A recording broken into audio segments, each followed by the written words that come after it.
I hope. Hi! We're here with MChan338 or MChan Plays. We're going to, or MChan is going to be playing the new Super Luigi U. I am really excited for it. So please take it away, MChan. All right, hello everybody. My name is M2Grades, and welcome back to the SpeedGaming's No Kid Hungry event. I'm excited to be here. We're running new Super Luigi U, which is a game and category that I'm most well known for within the speedrunning community. I've been running this game for about 7 years now, and now we're here again showcasing this. Time does not actually start until I start moving on the map, which means I have to get past this like 2-minute cutscene. Without further ado, I'm gonna go ahead and just start right now.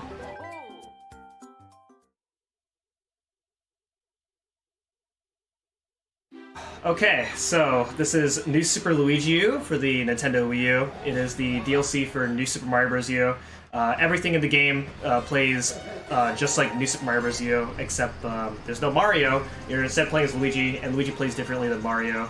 Luigi jumps higher, he has floaty physics. He also slips more, so his movement's a bit harder to control than Mario. He also, in this game, there's a 100-second time limit for every level. Which means that all the levels are really fast-paced, with the trade-off that all the levels have increased difficulty. So it is a much harder game to play than Mario U. The category I'm running is All Castles, which is essentially a warpless category. In any percent, you skip worlds 2, 3, 4, and 6, whereas All Castles, we're going to be doing all 8 worlds done as fast as we can. So you get to see more of the game, and more of what the game is capable of as a speedrun. Real quick, there are no incentives for this run, but the next run right after this is New Super Mario Bros. 2, and there is an incentive to upgrade the run from Warpless to All Castles, and I would really appreciate it if you guys can get that category met by the end of this run. I believe the last time I checked, it only needs $20 more. So it would really be appreciated if I could run All Castles for that game right after this run. All right, so time's about to begin really soon.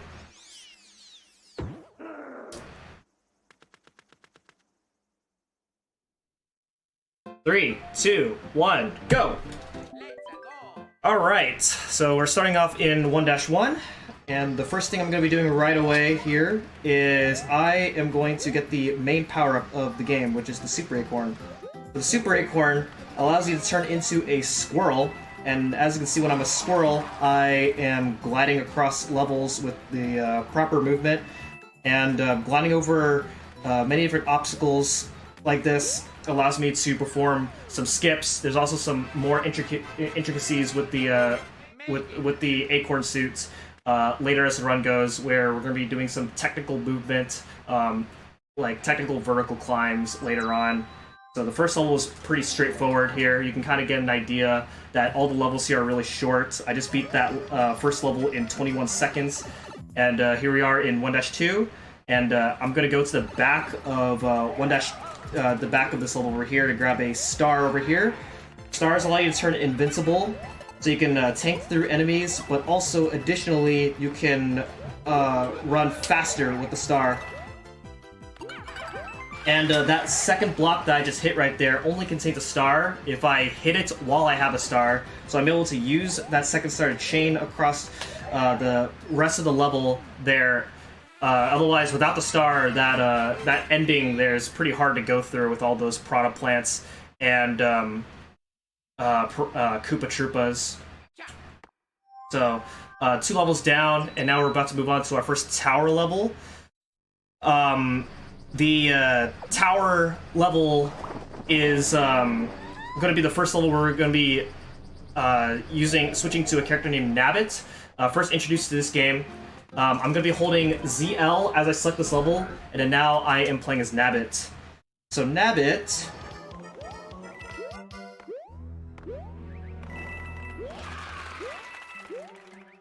is a character where he doesn't die pretty much. He doesn't get hit. As you can see, I can run right through all these enemies right here. And so Nabbit is used in levels where there's a lot of enemies for Luigi to dodge, where like Luigi has to take time to dodge some of the enemies, and that's what Nabbit is primarily used for. He's not used for every level, so the common question is, why don't you use Nabbit for every single level? And that's because some levels it's not faster to use Nabbit, mainly because Nabbit does not use the benefits of any of the power-ups at all.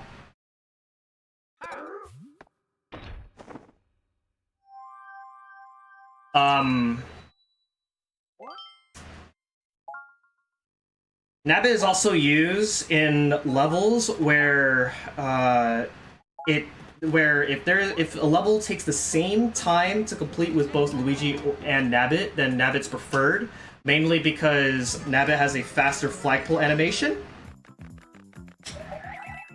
And then also Nabbit does not get fireworks. So at the end of every level, if you end a level with the 2 digits matching, then you get fireworks and it loses 15 seconds. Nabbit does not get fireworks, so if the fastest end time that you get at the end of the level it involves double digits, then Nabbit is preferred.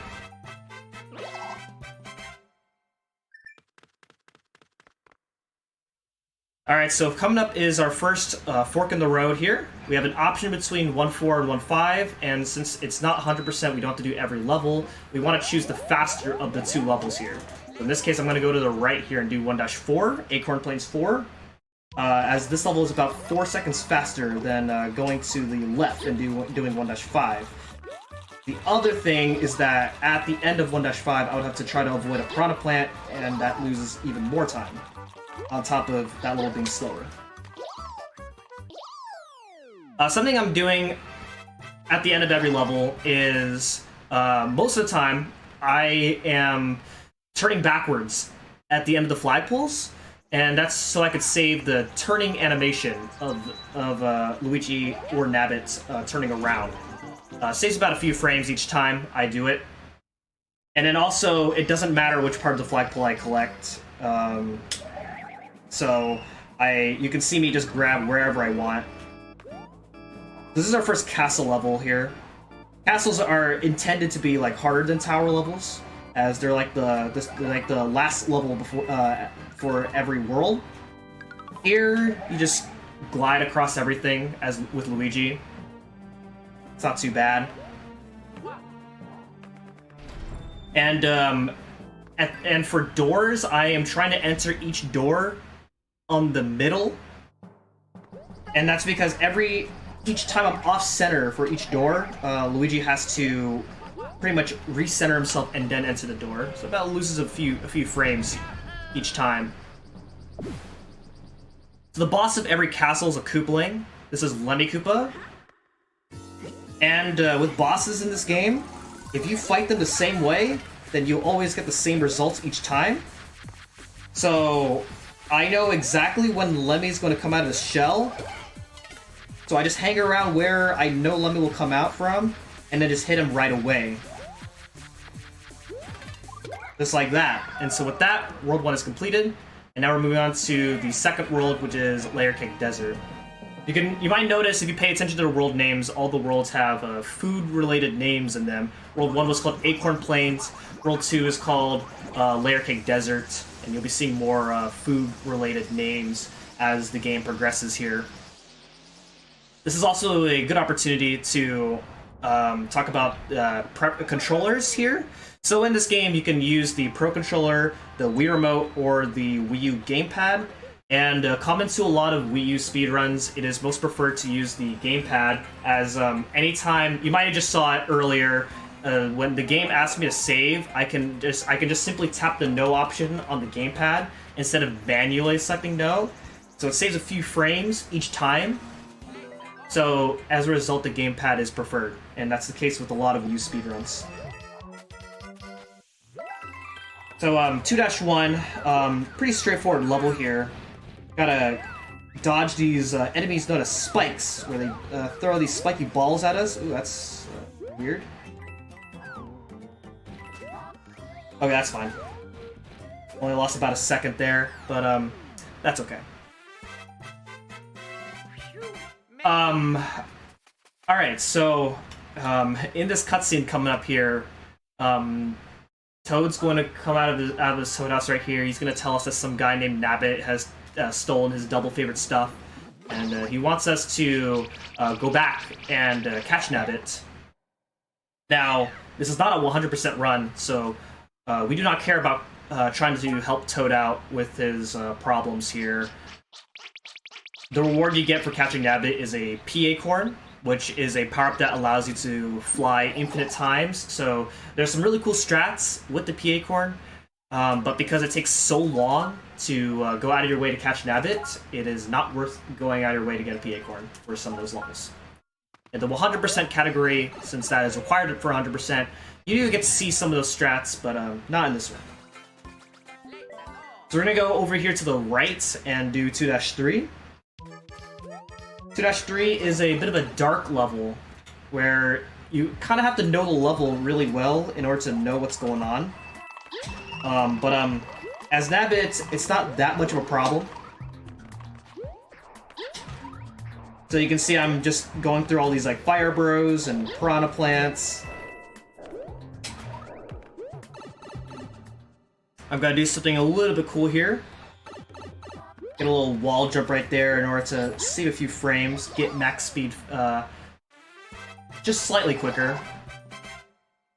And coming up is 2-Tower, which is one of my favorite levels to practice. You can actually like create your own cycles here. But we'll see how this goes. It can be easy to die if you mess up. Let's see what happens here.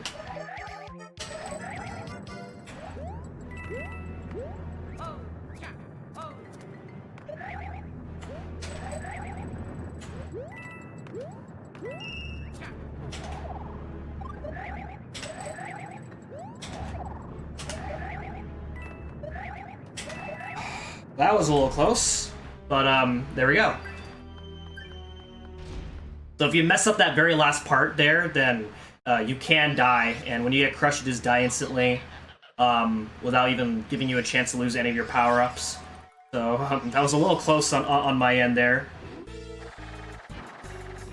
So the boss of every tower is Boom Boom, and all you do is just jump on Boom Boom 3 times, and you win. And in Worlds 2 and onwards, Kamek will power up Boom Boom to make him do something different, to make it seem like he's a harder fight each time, but I know Boom Boom's attack pattern, so it's really not that hard.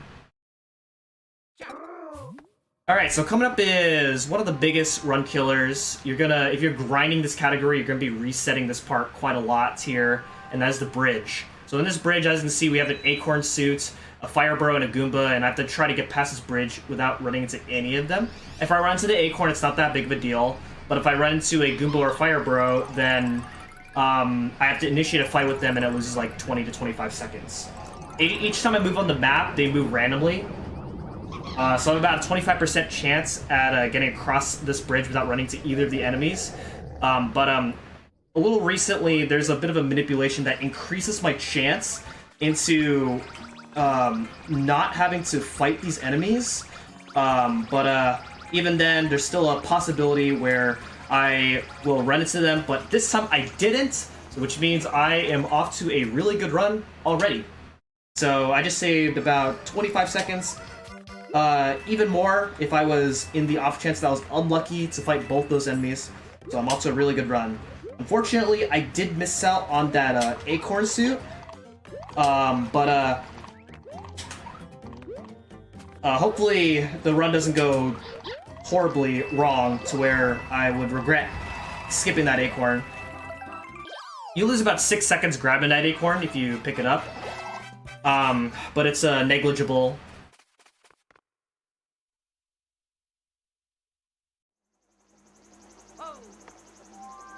Alright, 2-4 was pretty straightforward. I'm actually going to be doing it again. All castles are supposed to be like a warpless category, so you might think that doing this level again seems kind of strange, but there's a particular reason why I'm going to be doing this, and you'll see in 2 worlds from now why getting the secret exit is going to be useful. Just for now, keep in mind that I'm going to get this secret exit, and it'll be proven useful in 2 worlds from now. The next upcoming level, which is 2-6, has rolling hills, which you've seen briefly in 1-3, but you really get to see how powerful the rolling hills are in this level here. As I'm gonna be doing this level as Luigi. So off these rolling hills, I'm gonna be spin jumping off of as many of them as I can. So you can kind of see when I spin jump off of anything that's moving, then you can see that I am keeping my speed off of these rolling hills. Which also includes the fact that you can kind of notice I'm actually flying really fast. And I could land that laxity right there in order to keep my speed even further. And there we go. Then doing all those saves about 2 to 3 seconds over just not doing those spin jumps for this level right here.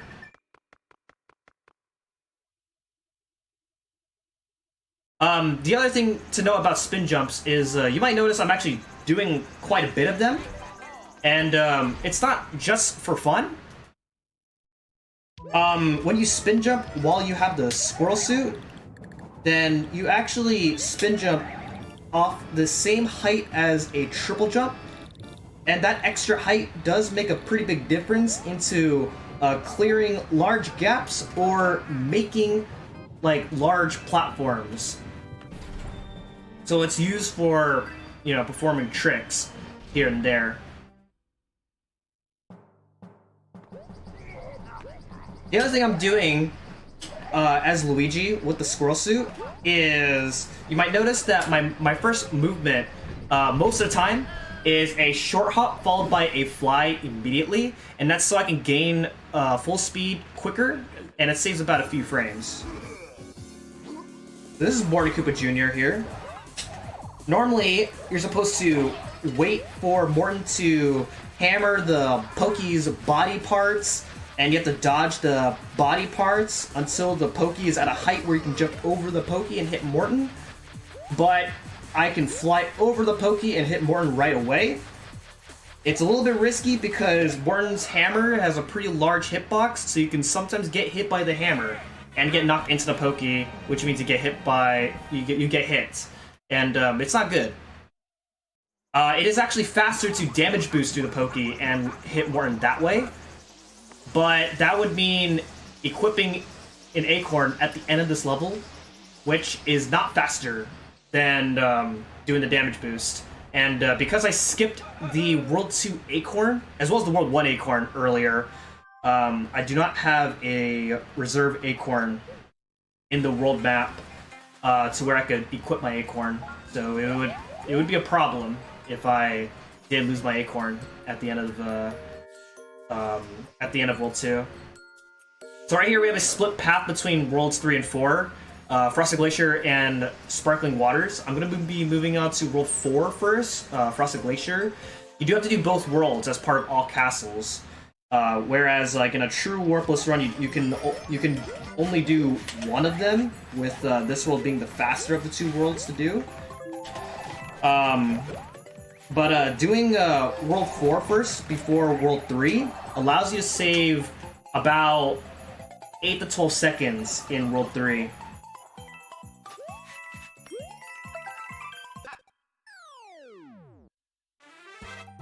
So, World 4, bit of a 4-1, bit of a technical level there. Those bruises don't have favorable hitboxes, but I was able to go through those guys pretty easily.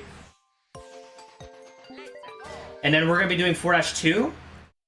And 4-2, pretty straightforward level. The platforming is easier with Luigi, but I'm playing as Nabbit because the fastest end time that you get at the end of this level is a 77, which means fireworks. You do get an Acorn at the end of the level if you get fireworks with a 77, but that extra bit of safety, hopefully I don't need it.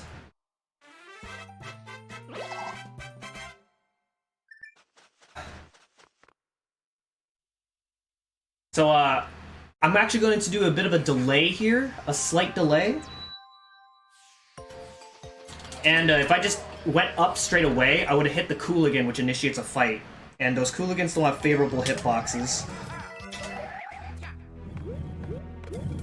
So it's, you don't want to run into those... You don't want to initiate a fight with them if you don't have to. Do a ground pound right there in order to stop my momentum.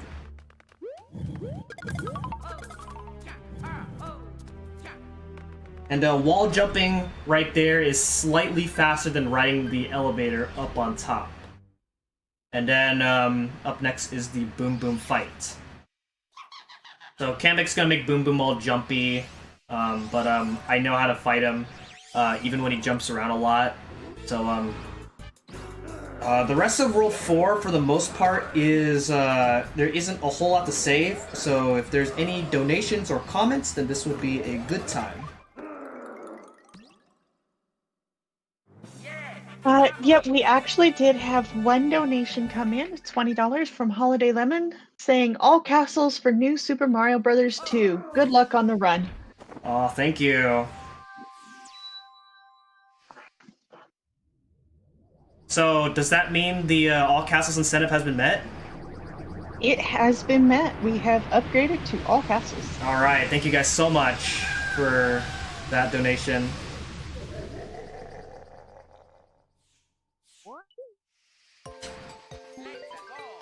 If you want to go ahead and keep going, this would be a good time. I wanted to welcome the new people in. I saw a raid come in, and I've seen a couple of people say hello, like Mango and Dragon. Hello. I want to let them know this is the SpeedGaming Spring Marathon benefiting No Kid Hungry, a charity with the mission of ending childhood hunger. You can get the donation link by typing !NKH in the chat, by looking at our Twitch profile, or by going to speedgaming.org/NoKidHungry. And thank you for your support of a great cause.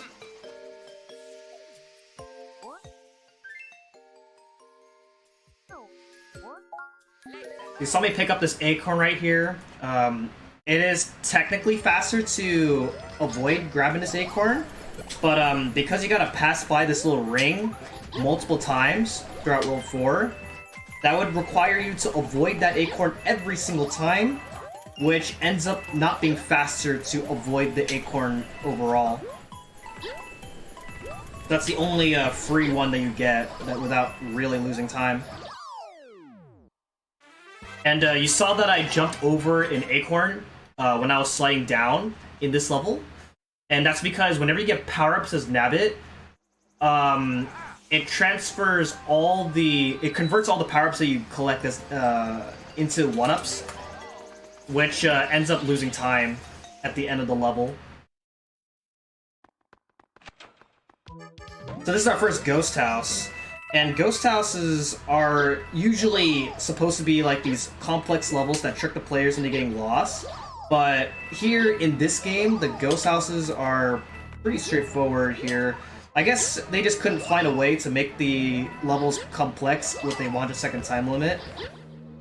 So here, this level is very easy with Nabbit, because you can just jump right through the boo rings that you see. And there we go.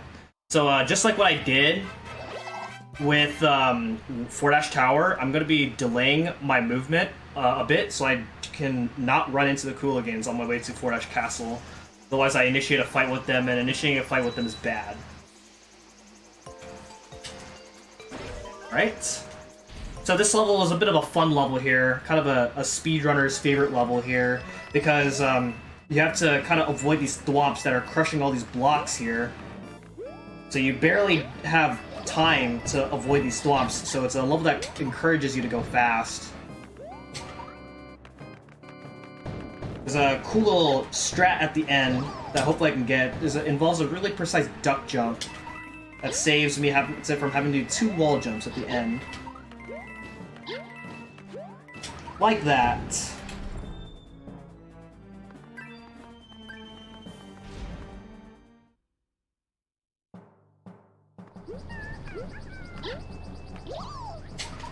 So coming up is the boss of 4-Dash Castle, Wendy Koopa. So let's see how this goes here. Wendy has some pretty awkward timing while hitting her, so I usually tend to play this fight a bit safe so I don't get hit. Nabbit can get hit by bosses, but he doesn't die. As I mentioned early on in the run, he doesn't die, but he can still get knocked back by some enemies. Oh, like that. So that was not ideal. That's okay. This is why we play as Nabbit. Otherwise, if that happened as Luigi, we would have lost our power-up. It's also worth noting that if you die as Nabbit at all, which is by simply getting crushed, falling into a pit, falling in lava, then you do lose the power-ups as Luigi, so it's very punishing to die as Nabbit.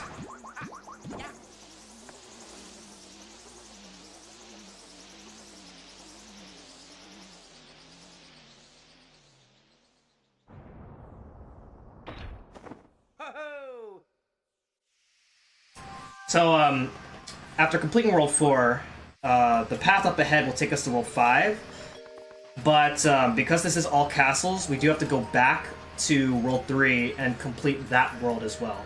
The reason doing World 4 first is faster than doing World 3 first is because at the end of World 4, when I can backtrack to World 3, I can grab this Baby Yoshi, and Baby Yoshi is really useful for this world. Particularly for one level, which is 3-2. So for now, I'm going to be doing 3-1 as Nabbit. Pretty straightforward level. The reason I'm playing as Nabbit for this level is because I would have to carry Baby Yoshi all the way through the entirety of 3-1, and then also the flagpole animation takes longer while you have Baby Yoshi with you. And Baby Yoshi is just not with you at all if you're playing this level as Nabbit. But then the next level, 3-2, is why we're going to be using Baby Yoshi. So, World 3 is a beach world. So in the beach world, you're going to be seeing a bunch of swimming levels. So this will be the first of our swimming levels that we're going to be doing. And normally, if you're familiar with Mario games, with water levels, you move pretty slowly in water. But with Baby Yoshi, you're gonna see that I'm gonna be moving really fast.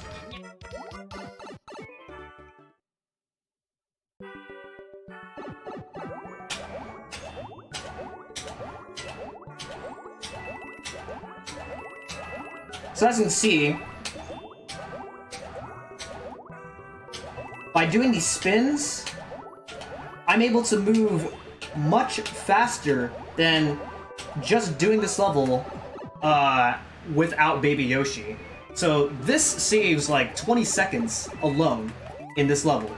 But because you lose about 8 seconds going out of your way to get Baby Yoshi, that's a net save of 12 seconds. So it's very much worth it to grab Baby Yoshi just for 3-2.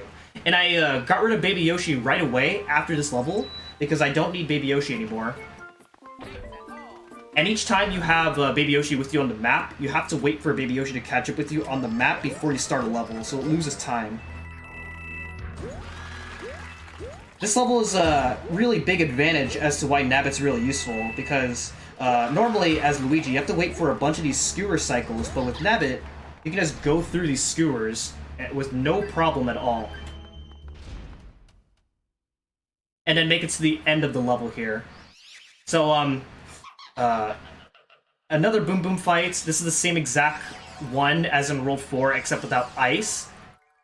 And then also, the next level after this, there's not really a whole lot to say, so if you want to read any more donations or comments, then this would be a good time. Yes, want to tell a little bit about our chosen charity, No Kid Hungry, is a charity dedicated to providing meals for children in need, as well as supporting food banks and community groups that serve the areas that need it most. They provide emergency grants and expert guidance to schools and local community groups to help feed kids. We've also got some incentives coming up now that we've met our New Super Mario Bros. 2 upgrade to all castles. We also have at 2:10 coming up, Blood Will Tell, Tezuka Osamu's Dororo. The bid war is to have either English or the Japanese version of the game. And right now they are tied at $0. So any donation that you put toward that incentive will be the top donation at the moment. And then at 7:30 in the morning, we have coming up Fire Emblem Three Houses, bid war between three houses. $20 right now for Azure Moon / Blue Lions, $0 for Crimson Flower / Black Eagles, $0 for Verdant Wind / Golden Deer. Those are the next two incentives coming up after the Super Mario Bros. 2. Prizes that we have going on are our Super Retro Port USB adapter for SNES controller.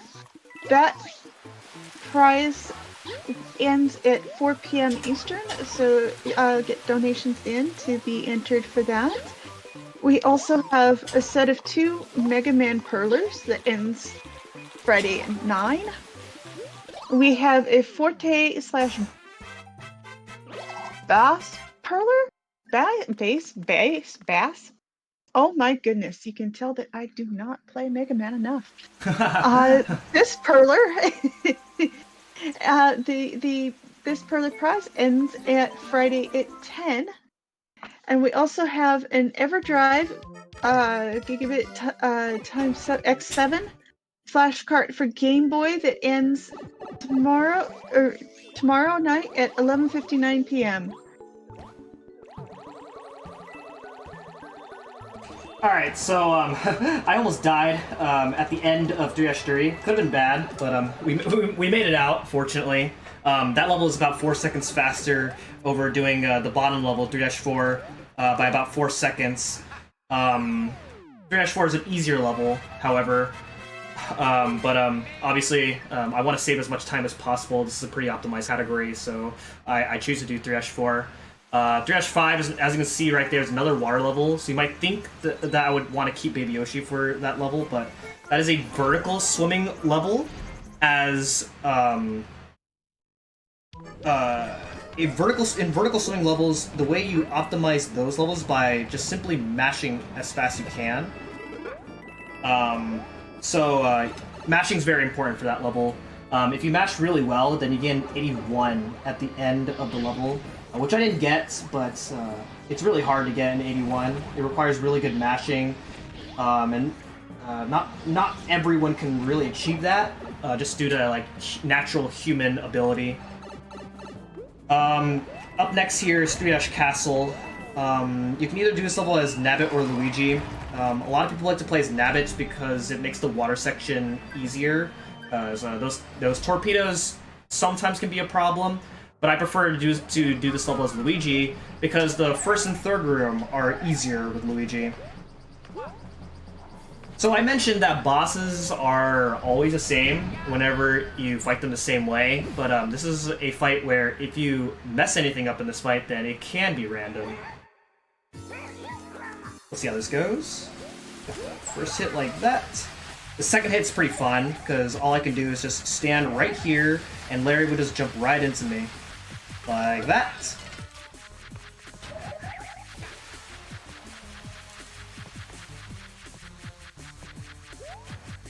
And there we go. Okay, the next world, now that we finished both Worlds 3 and 4, is World 5. However, I am not going to continue the path upwards, because if I do that, then I will run into a level called 5-Airship. So, the secret exit that I got from 2-4 earlier, this is where it's going to come into play. I'm going to do 2-Secret, which is where 2-4 secret exit leads to. And that will take me to World 5 instead, straight to 5-1, without having to do the airship. The reason this is worth it is because up ahead, 5-Airship has a bit of a long cutscene starting the level, as well as an auto-scroller, followed by a really boring boss fight, and then a long cutscene at the end of 5-Airship. So by backtracking, doing the secret exit of 2-4, and then do 2-Secret, all that saves about a minute over doing 5-Airship. So it is worth doing all this backtracking just to skip a what is normally like an intended level within the path of the game.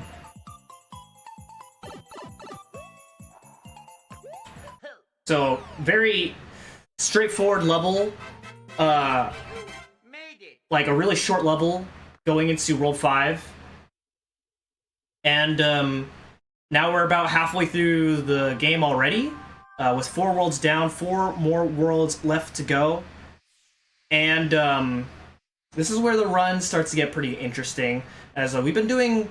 All the worlds have been pretty straightforward up until now, but here's where the run gets pretty interesting, as coming up in World 5, if you've ever played this game, then World 5 is normally like a really long world. There's 3 sections that World 5 has. There's the top section, the Haunted Forest section, and then the bottom section. But despite that, we only do 4 levels in World 5. So this is the shortest world in the run as a result. We only do 4 levels here. And we also take a much different path through World 5 than in the any % category, which is fortunate in my opinion. First off, here in 5-1, you might see that I'm actually moving really fast from these vines here, and that's just a technique where if I'm holding neutral off of these swinging vines, then you actually keep your speed off the vines. And that actually saves 3 seconds over just jumping vine to vine normally. A bit of a strat that was found 3 years ago. We're going to do 5-2. We do 5-3 in any %, slightly faster. But we do 5-2 because there's a secret X that we're going to be getting, and that allows us to skip a lot of World 5.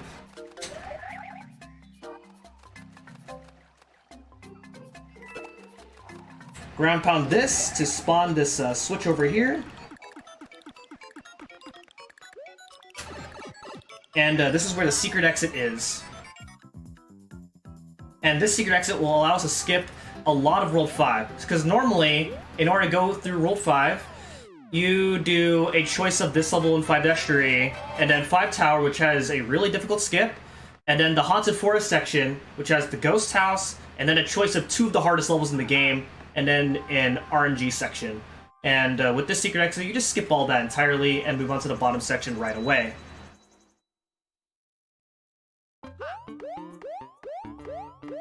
So here we have a choice between 5-6 and 5-7. I'm going to be doing 5-6. 5-7 is just split up into 3 parts, which is automatically slower.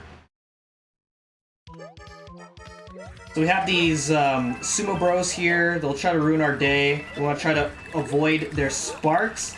Getting hit by sparks loses quite a bit of time, as you get electrocuted as well and then get hit. It also kills your momentum if you get sparked. You want to make sure you avoid that at all costs. Alright, up next is 5 Castle. So, I'm gonna be doing this level as Nabbits here. And that's mainly for the boss fight. And so, this level has swinging chains, which work just like the vines in 5-1. So I'm holding neutral as I'm swinging from chain to chain in order to keep my speed here. Just like that, and this saves 2 seconds over not doing it at all. You do want to be careful though, because as you can see, there are waves of lava, and you can die if you land into them, which can sometimes be easy to do. So, alright, Iggy Koopa. So here's the reason why I play as Nabbit here. Iggy's gonna start by going up to the ceiling. He's not gonna come down from the ceiling unless all the fireballs are off the screen. So what I do is I actually jump into the fireballs as Nabbit in order to cancel all the fireballs. And then he comes down much sooner. Otherwise, there's supposed to be like a blarg that he spawns, and you have to avoid the blarg, and it just loses quite a lot of time. There's also an even faster strat that some people do, where you can actually hit Iggy off the ceiling, but it's insanely precise, and it's just very hard to do. So I choose not to do it. So World 5 completed, very short world, and now we're moving on to World 6, which is, in my opinion, the hardest world in the run. Lots of really difficult levels, and you lose quite a bit of time if you per mistake, and it snowballs pretty quickly. The first couple of levels don't really have much to say. If you have maybe 1 or 2 donations or comments to say before we move on to 6-Tower, this would be a good time.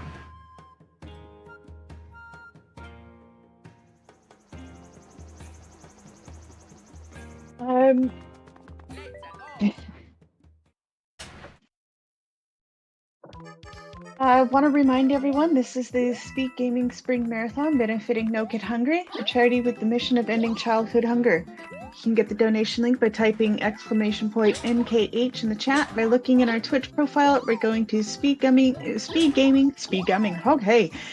speedgaming.org/NoKidHungry. For more information about this marathon, you can check out that website, see our list of prizes and donation incentives.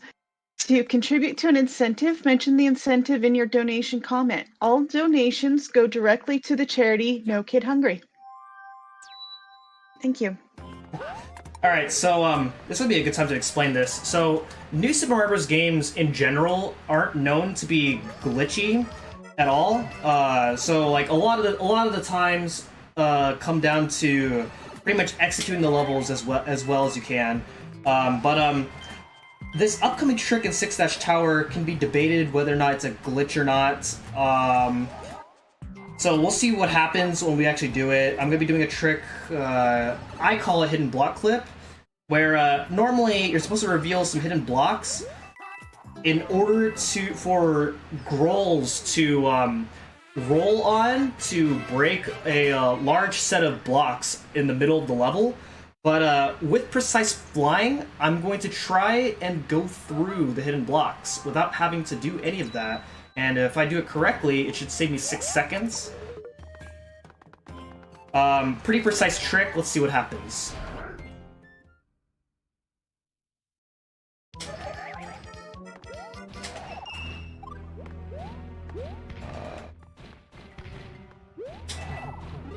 Uh-oh. Okay, hold on. Back up. Alright, there we go.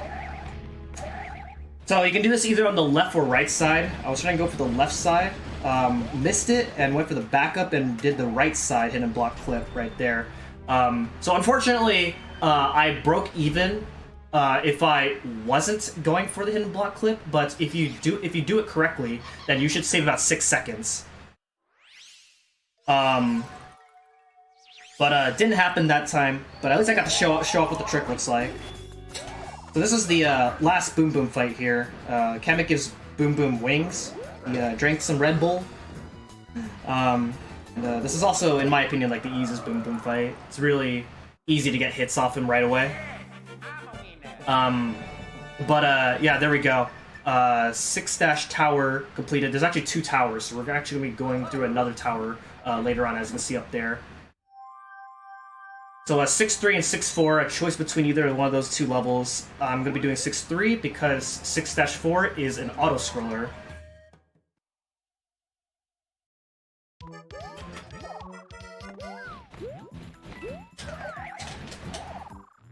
Okay, go, and then...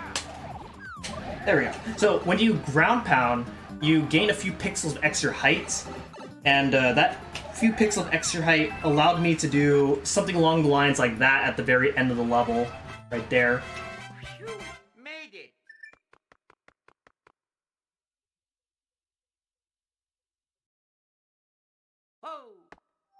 Alright, so up next is 6-5, and I'm going to get the secret exit of the level. It seems kind of pointless, because it takes you to 6-Tower 2 anyway, but there is a benefit into doing that. So I'm going to get the secret exit right now, and that is to fly right up this way. You might notice that some of these secret exits I'm getting, they're very obscure. This game has some of the most obscure secret exits out of any Mario game I have ever played. These secret exits, the game really knows how to hide your secret exits, and as well as star coins, if you're trying to get all the star coins. So by getting the secret exit, it gives you a path where you can actually keep the red switch on, and that's useful right after this level right here.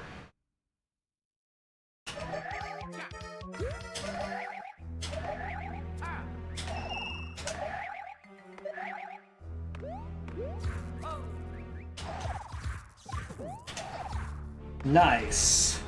Okay, so hopefully I get this. There's a really precise strat I'm going to get at the very beginning of this fight, and this will allow me to save quite a bit of time if I get it.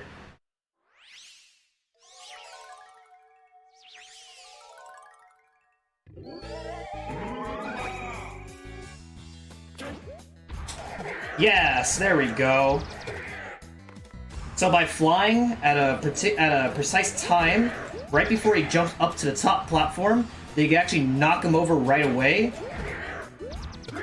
So that way, all you gotta do is just jump on him 3 times like this, and the fight's over. Otherwise, the alternative way is by doing some weird stuff, clipping through his hitbox. His hitbox is not favorable, but we don't have to do that at all, fortunately. And so, with the red switch on, then this creates a path where I can actually go to the back entrance of 6-Castle.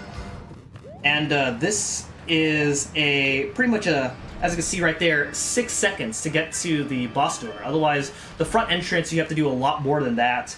So getting that secret exit in 6-5 is very much worth it.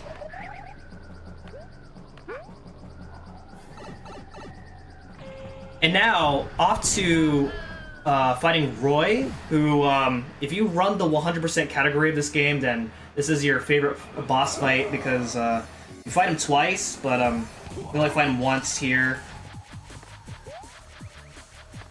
You just count the sides, 1, 2, 3, 4, and then 5, and he's gonna come up right around here, hit him again, and then repeat, and then count the 5 again. 1, 2, 3, 4, and 5 is gonna come out right around over here, and end of the fight. Alright, and with that, World 6 is completed, and now we're going on to World 7, and so if you've ever watched an any percent run of the game, then this is where the 2 categories start to meet up now, as from here on out, all the levels that we do are going to be the same as in any percent. So, starting off in World 7, we're doing the first level of World 7, which is my least favorite level in the run.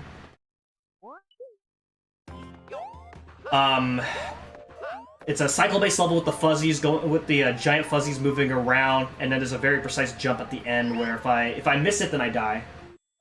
I'm gonna do this level as Luigi. It is faster to do as Nabbit, but it's not marathon safe. We're gonna do it as Luigi.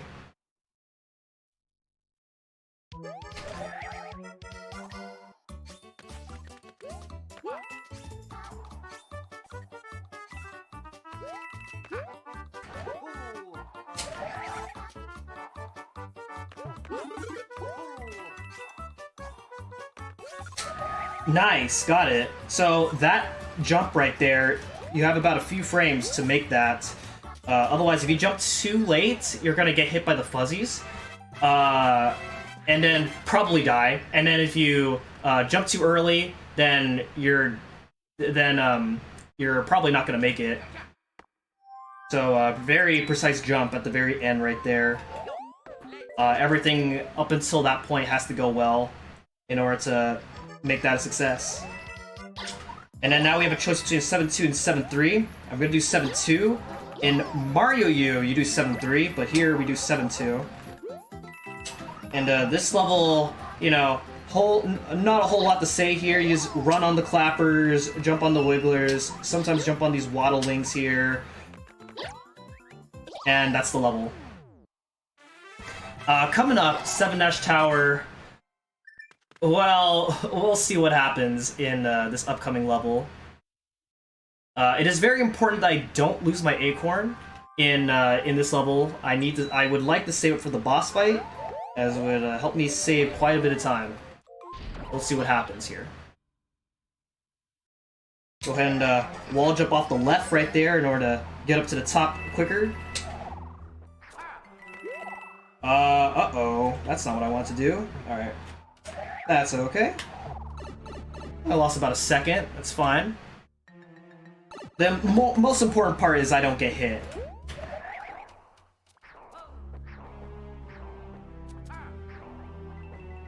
You can either kill these fire bros or just dodge them. Ooh, that was close. And these fire bros have semi-unpredictable patterns sometimes.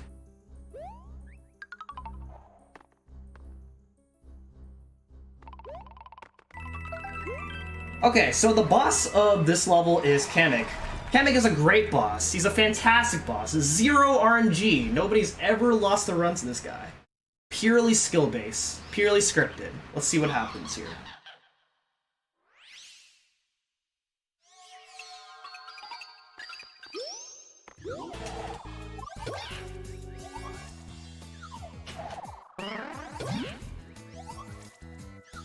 Oh, baby. Wow, I'm impressed. So, as you can probably see, it is a guessing game. The fight is pretty much a guessing game. The blocks that he spawns out are random, and then where he teleports to is random. You can kind of predict it, where like, if he's on the left side, then he's likely to go to the right side, but that's not guaranteed. It's pretty much a coin flip. You just pick a side, hope that you're right, and then if you're right, great. If you're wrong, then you lose a lot of time, because then you have to wait for Kamek to go through his attack phases, and then repeat the process again. On the third hit, though, Kamek will always spawn in the middle, so as long as you can fly to the middle after the second hit, then you pretty much win the fight. And the fight's very bad if you don't have Acorn. So I got the secret exit here in 7 Ghosts, and the jump that I did was kind of YOLO, but there's a setup to pretty much guarantee you'll always get it. And this secret exit's great because this will take you straight to the castle. Otherwise, the normal approach will take you to an RNG section. And so we skip the RNG section. We don't need to add any more RNG to World 7, and we're going straight to 7-Dash Castle. The 7-Dash Castle has 2 parts here. This first part here, you can kind of take your time, because you gotta wait for this block to pass you, like this. Basically, as long as you get to that part, then you're not losing any time. Here, on the second part, I'm going to slow down in order to manipulate this firebar cycle like that. And then make it to the end. If you mess that part up, then it's very easy for you to get hit. And again, this is not a part where you want to get hit. Otherwise, you're losing time on the boss fights coming up here.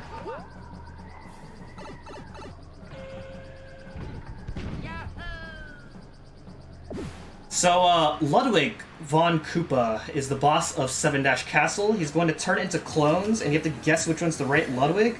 But with the Acorn suit, I can just fly up and skip that attack phase entirely. And then just count 3 sides.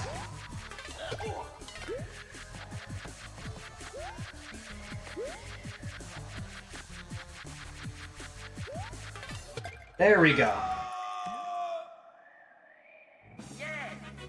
All right.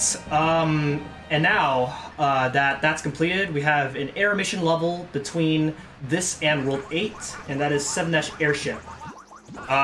So 7-Airship has two different parts here. The first part, you have to ride a cloud all the way up to the end of the section, but with precise flying, I'm going to skip riding the cloud entirely. So let's see what happens. If I fail it, then I'm probably dead.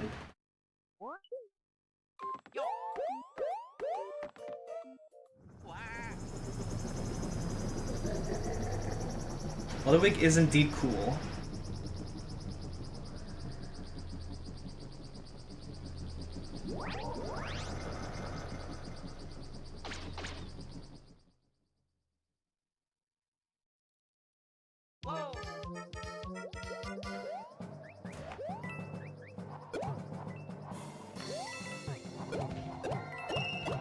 And there it is, we got it.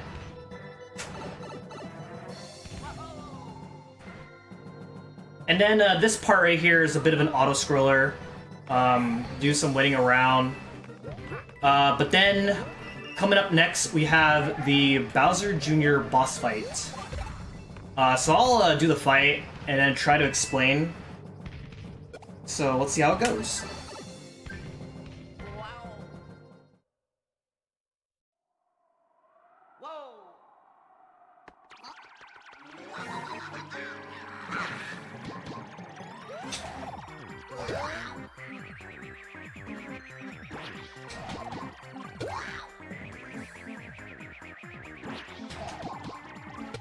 Alright, there we go. Okay, so that fight looked really easy, but what can happen there is that you can sometimes get knocked out of hitting him, you get hit at the same time hitting him, or you just go right through him, and that's because Bowser Jr.'s hitbox is very small in the direct center of him, which means that it's not a very favorable hitbox at all. There are several clips by several Mario U and Luigi U runners where you go through Bowser Jr., you get hit, and basically messing up the fight means that the boss fight is very chaotic. If you do not have an acorn going into the boss fight, then the fight has even more randomness and mechanic, and you lose a lot of time if you die because you have to start all over. With the levels being so short in this game, the game does not give you any checkpoints. So you just have to start the entire level all over again if you die.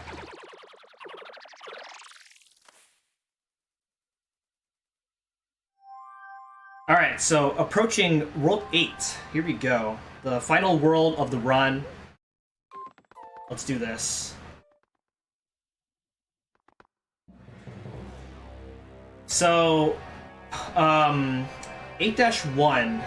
We're gonna be starting off with 8-1, and if you've ever watched speedruns of New Super Mario Bros. U, then the route through World 8 is gonna be different.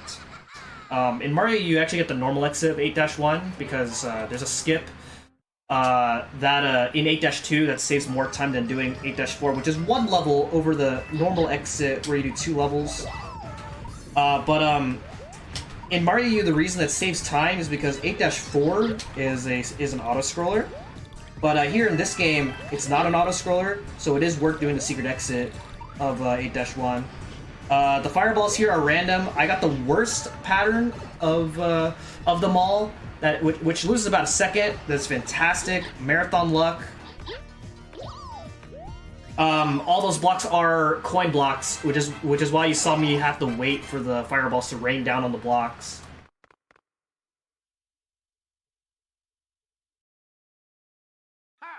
Alright, and then up next is 8-4. So normally an auto-scroller in Mario U, but a technical level in 8-4.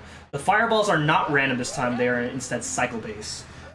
Cycle-based in the fact that you do not want to play too slow or too fast. It's very specific in this level.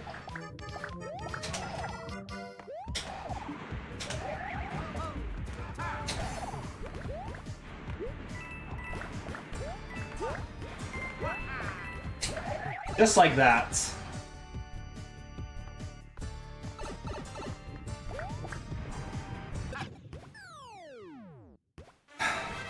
Alright, and now up next is 8-Castle.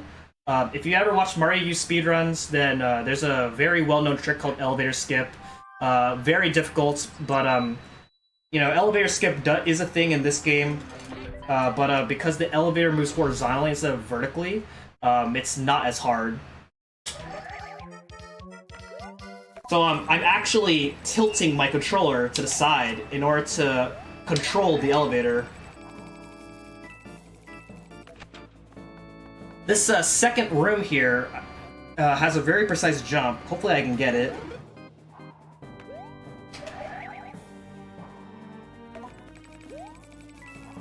Just like that.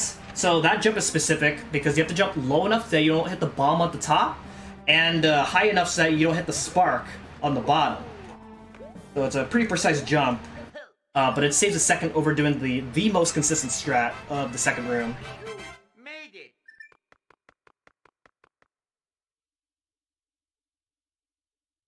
Alright, and now for the very last level, which is 8-Castle 2. The final battle, well, at least that's what it's called in Mario. It's called, the final, oh, it is called the final battle. Okay, I got it right. I don't normally memorize these level names, but, it's called the final battle.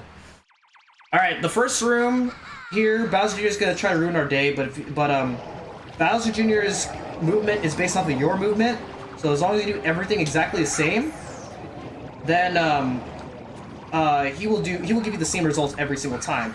What I just did right there is I clinged off of Bowser Jr. on the right side, and he's trying to come after me, and he moves so fast that as long as you're clinging onto him on the right side while he's coming after you, then you can actually just get a boost off of him, and you save 2 seconds over the normal strat of the level.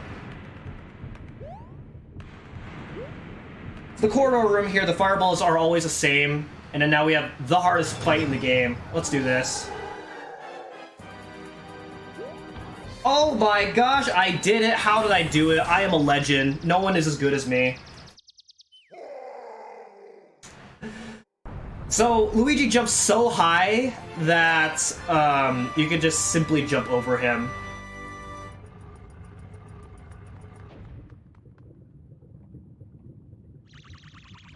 But wait, what is this? They're plotting something. They're sprinkling magic on the bottom? What could that possibly mean? Let's save the princess before bad things happen.